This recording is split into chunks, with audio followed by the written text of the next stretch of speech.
Hi! Magandang araw po. Update lang po ako ngayon sa aking mga tanim na cauliflower sa mga bote po ng mineral water.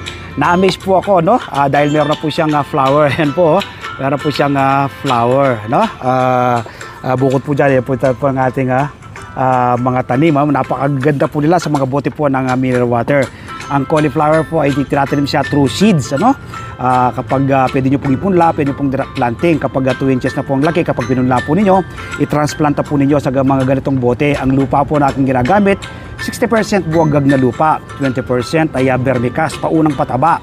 Tapos another 20% ay kokopit, kaya po buwagag yung lupa, manalaya pong makagala yung kanilang mga ugat, nakakakuha po ng nutrients ayon sa kanyang pangangailangan. Kaya maganda po itong ating mga tanim na cauliflower. Nawa po sa mga susunod na araw, linggo at buwan, ano?